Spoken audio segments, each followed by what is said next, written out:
Bandido Season 8 is live and Tux has your back, covering Season 8 daily to help you milk every bit out of what this game has to offer. A fan challenged me to make a build that applies the most amount of status effects on a target, and challenge accepted. Today I have a build for you that does just that to torment the NPCs to death, and how I put it together will surprise you. Hit the like right now and comment the tormentor.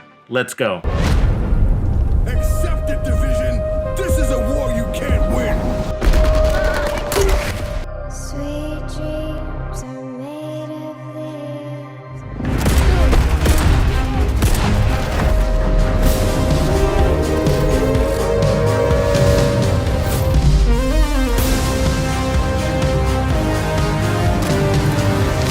I'm excited to be covering Season 8 daily. Follow along as I help you rip through reward tracks, level up your character faster than ever, and get the best gear possible along the way.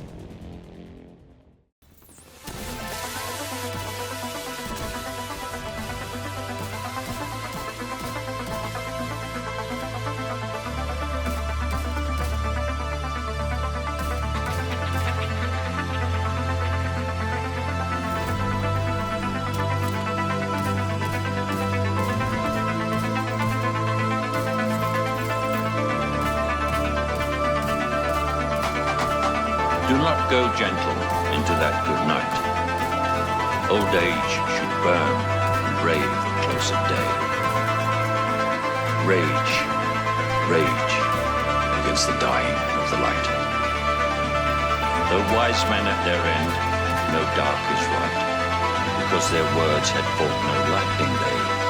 Do not go gentle into that good night. Rage, rage against the dying of the light.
Okay, Bandidos, here's a high-level look at the build, and I bet most of you guessed that I'd be using the Eclipse Protocol set, but we're not. And the reason why we're not is because this is actually a primary weapon build that applies the maximum amount of status effects on a target, and in order to do that, we have to have a weapon that also applies status effects, and the only weapon that actually does that is the Scorpio, with the talent called Septic Shock. So Septic Shock is going to apply poison, disorient, and shock to our targets. On the 7th round, the targets are going to take an additional 20% damage from all sources, including the biomask and all the status effects we're going to be applying outside of the weapon. So this is very helpful. You can go with the Pestilence as a primary weapon as well and use Plague of the Outcast, but technically Plague of the Outcast is not a status effect. It's a damage debuff. So that's why I decided not to use the Plague of the Outcast, but that's another way to go. However, this build is sort of a fast-paced build, and the Pestilence is not a fast-paced weapon. Go with what you want to go with based on your playstyle, but I do do recommend the Scorpio. We're running 4 pieces of ongoing directive, which gives us status effects, reload speed, and rules of engagement. So killing a status effect enemy grants hollow point ammo for your active weapon, and hollow point ammo amplifies weapon damage by 20% and applies bleed on hit. So there's our 3rd status effect. So far we got disorient, shock,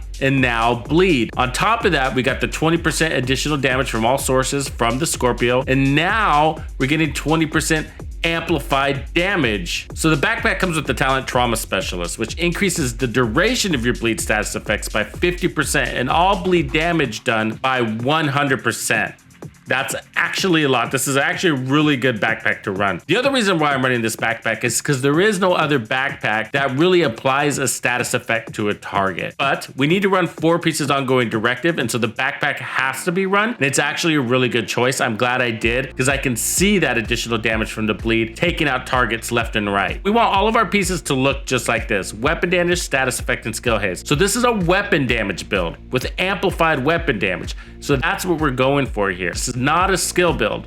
This is a status effect build that also uses skills, but doesn't rely on just the skills, and you'll see exactly what I'm talking about. This is going to use the full breadth of your arsenal. So the gloves look just like the backpack. Basically, they got weapon damage and status effects, and the knee pads got weapon damage and status effects, and so does the holster, more weapon damage and status effects. Just so you know, I farmed all these pieces in the same day, in the same session, in under 2 hours. Hey Players Club members, I just delivered a really cool classified build you don't want to miss. It's a crazy unlimited armor build that feels like you have the unbreakable talent, except with no cooldowns. I have a link in the description area for you. If you don't know, classified builds are secret builds made just for Tux's Players Club. These are extra builds I make as a thank you for supporting me in the channel and the entire community. I've dedicated myself to uniting the player base and now host the most active cross-platform Division 2 community out there. If you want to tap into these secret builds while supporting the cause, click the join button or link down below.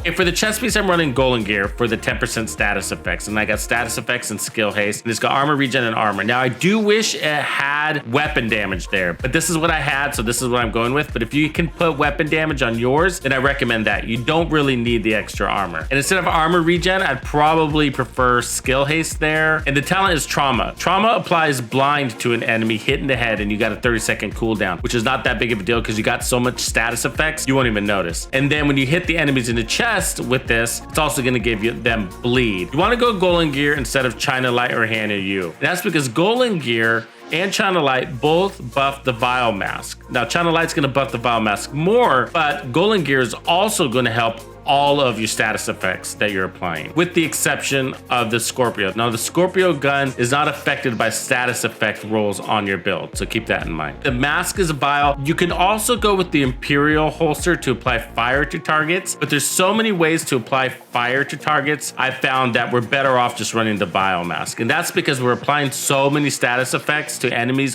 all the time. We might as well be getting the benefit of extra damage to that enemy. The Vile tops all of that off with Toxic Delivery, with status effects also apply damage over time debuff for 10 seconds. Total damage dealt is equal to 50% of your concussion grenade, and damage is further increased by your status effect attributes, which we have maxed out. Ongoing Directive gives us 15%, and then we got status effects on every single piece of this build. The base damage for the Vile Mask is at 1.4 million. That can be higher. You can run the Demolitionist. I decided to run Firewall. One, Firewall is going to give you additional duration to all fire that you put out. Also, when your armor breaks, you're going to catch enemies on fire. More importantly, you get this Jetstream Flamethrower, which is the strongest fire in the game. And as you will see in the gameplay, I am using it all the time. So this is integrated into my gameplay, and I suggest you do the same. Make it part of your arsenal. It's really powerful. My main skill is Riot Foam, and I have 3 canisters with an ensnare duration of 13.2 seconds and an ammo cooldown of 20 seconds. Now, you need the Riot Foam because you're playing in the kill zone, and you need to make sure you hold the enemies back. This is also an additional status effect on top of the Disorient, on top of the Shock, on top of the Bleed, and on top of the blind, and on top of the fire from the flamethrower. We're not heavily reliant on our skills because we're rotating the status effects from everything else that we have as well. So 3 canisters seems to be enough, and that cooldown is just about right. Now for the other skill, you have options. Now I found the burn sticky bomb was the best, but if you truly want to apply every single status effect the game has to offer, then I recommend you use the EMP sticky bomb so that you apply the EMP effect. The one thing in your arsenal that you are highly reliant on is your Scorpio shotgun, which is why it's important to make sure you have all of these weapon damage attributes and not skill tiers. Also, that hollow point ammo is really important because that's amping up your weapon. That's why I decided to go with ongoing directive instead of Eclipse protocol, because the waterfall effect is not helpful for the goal of this build, which is to apply the maximum amount of status effects on a target. Looking at the stats, weapon damage, we don't really have any crits going on here or headshot damage because this is relying on the amplified damage and status effects and the biomask and the multiplicative damage stacking on top of each other. And as far as defense, we don't really have much going on here. We just have 1 armor core, and basically that's about it. I'm showing gameplay footage without the Hollywood event because the Hollywood event is short-lived, but I do recommend you run this build right now for the Hollywood event, because what's special about this build is that all these status effects are applying damage to the enemy and circumventing their Hollywood shields. So you don't have to disable their shields to apply damage to them, and you'll see that in the gameplay footage and when you try this build out for yourself. However, some of the things on the build, like the shock from the Scorpio, the signature weapon flamethrower, as well as the explosive sticky bomb, all disable the enemy's shield. So at the same time, you are disabling the shields. So it's a really fun build to run. It's definitely different and outside the box. You should definitely try it. By the way, if you're not on Tux's Discord, you should be. It's absolutely free, and now more than ever, it's critical to associate yourself with a positive community. I've dedicated my brand to building up this community and supporting it so that all the people who really love this game can rally together. Whether you want to join a raid, clan up, group up, talk builds, or just hang out, this is where all of that happens.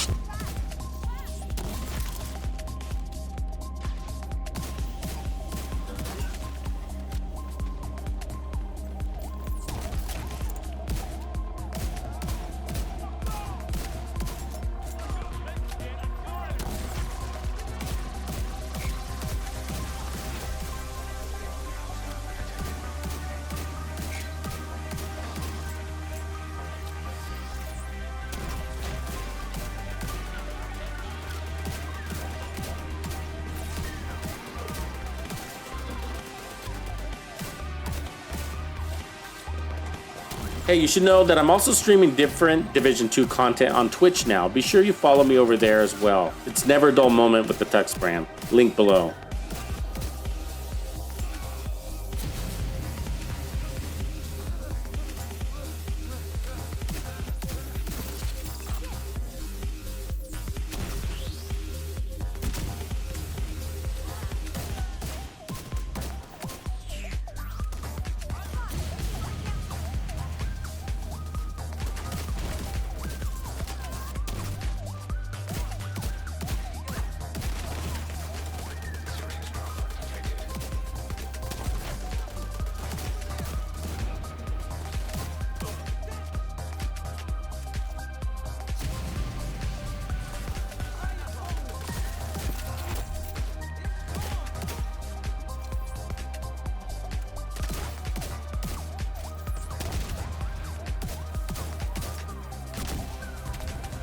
Hey Bandidos, if you want to run the bank headquarters as fast as possible on your first try, use this fast Eclipse bio build I use to get my best time.